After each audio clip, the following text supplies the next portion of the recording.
What's up, everyone? Welcome to One Page Ahead podcast, where I break down the most popular self-help books one chapter at a time so you can get the conversational lesson without reading a single page. And in season 1, we talk about atomic habits. We're on chapter 10, and this chapter is called How to Find and Fix the Causes of Your Bad Habits. Now, before I dive right into this chapter, I want to quickly let the audience here know that this is my interpretation of the chapter in the book.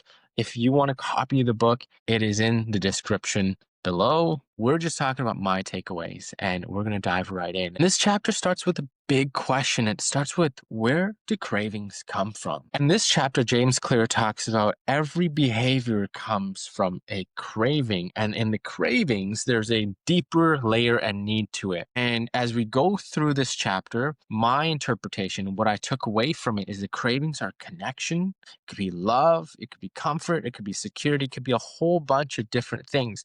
But those are the deep layers that we try to fulfill. What it made me think about is that I'm not born to want to check social media. I'm not born to want to have a beer when I feel like it's been a long day. And that's what's interesting about this chapter as we think about the things and products, okay?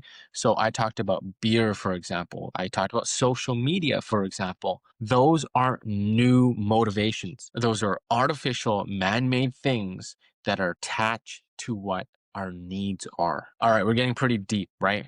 But let me explain this to you because it's fascinating. When we think about products that we've built a habit on, those products are all about associations. Associations to where the cravings come from, which is our deeper needs and motives as humans. So what are the deeper needs and motives that we talked about?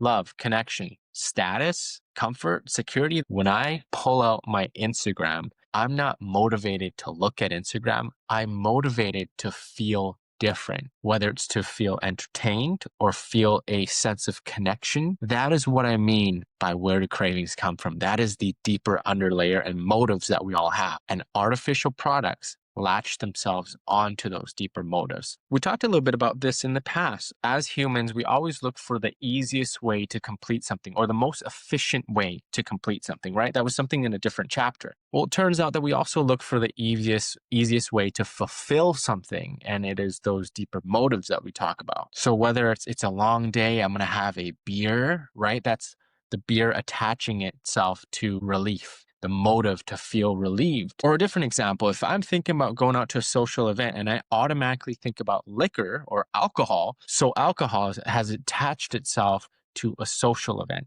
the need to feel like there's connection or being social. So how do we fix the causes to these bad habits? Now, it doesn't have to be bad habits, but let's just talk about them for a second. Because I think most of us want to do is we want to find the bad habits and we want to fix them. I think what I want you to take away from this chapter today, at least, James Clear talks about we don't just eliminate bad habits or habits in general. We look to replace them with better ones that fulfill the same needs. Every habit that we do and have started with a real need. The need, those things that are human and innate to us: love, connection, status, comfort, security. And as we try to fulfill and solve those needs, our brain attaches that need with an action or product that we do consistently. And the more that we do it, the more it solidifies itself as a habit. One of the bad habits that I have is I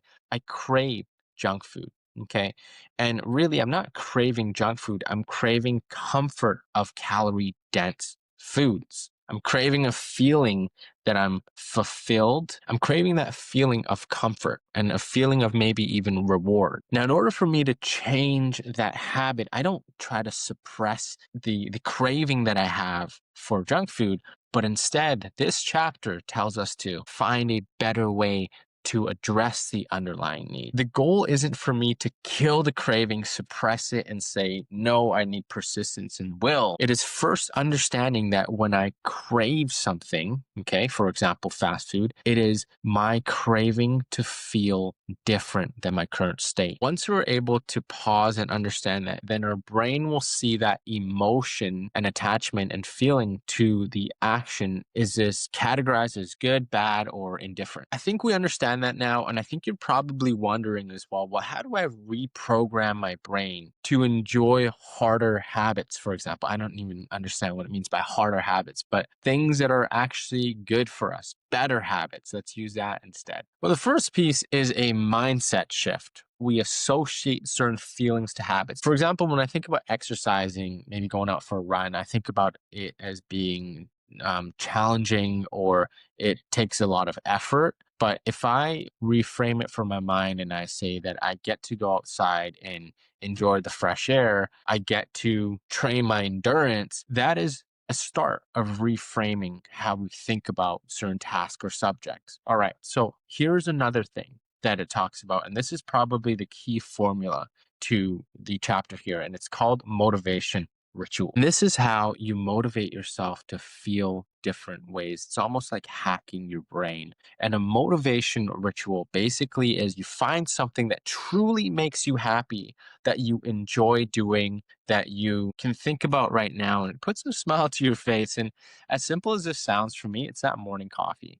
That first sip of coffee, it does give me a little bit of the happy feel. It makes me feel ready and happy. It's not about the caffeine, it's just something that I associate with. And so in the motivation ritual, what you do is you perform a routine before you do the thing that makes you truly happy. For example, can be the example the book gives is that you can take 3 deep breaths, okay, and then smile, and then do the habit or thing that makes you truly happy. So for me, it would be taking that first sip of coffee in the morning. And then over time, as I keep doing the 3 deep breaths and the smile and then a sip of coffee, then I will associate that together as happiness. And so a quick hack for my brain later on is that when I'm feeling a little bit anxious, I'm feeling a little bit off, if I take 3 deep breaths and smile, my brain will automatically associate that with the feeling of happiness. And it can trick my brain to release a little bit of endorphins to then feel a little bit confident, maybe, and happy for the day. So I haven't done that yet, but that is definitely something I'm going to try. Something else that I think about is there's a TED talk, How to Feel Confident.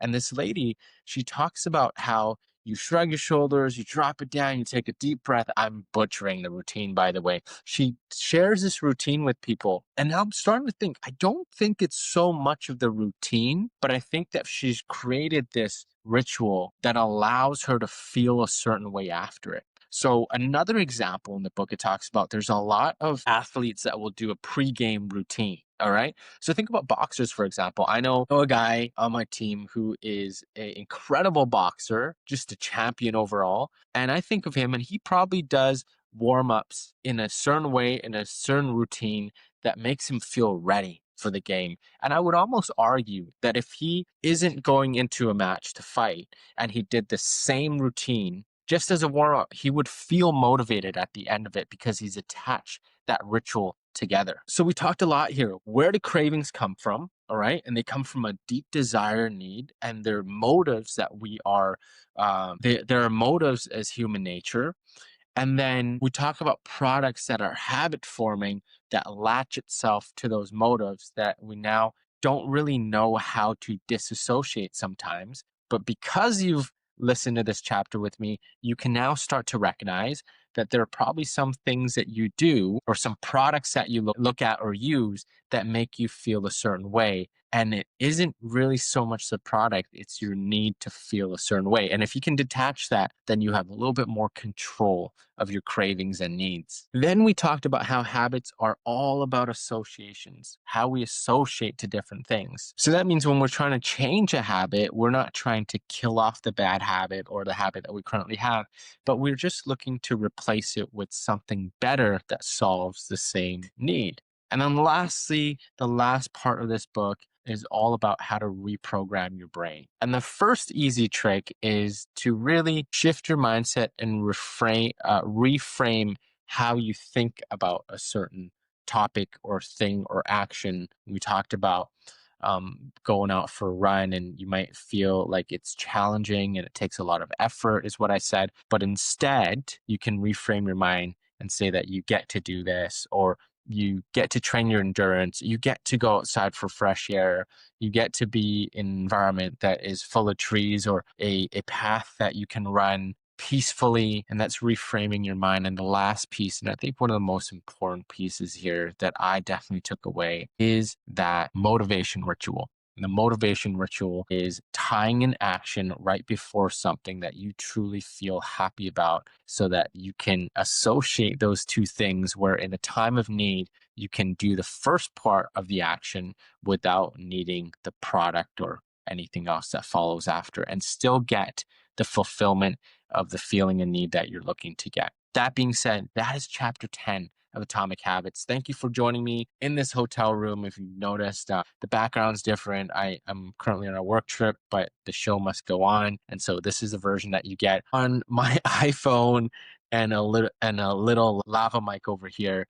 That being said, thanks for watching this episode. I'm really looking forward for you to join the next chapter, which is chapter 11, because we get into third law, and the third law is make it easy. I've read a little bit about it, and I actually really, really enjoy the next chapter. So that being said, thanks for joining me. This is One Page Ahead Podcast. I'll catch you guys soon. Take care.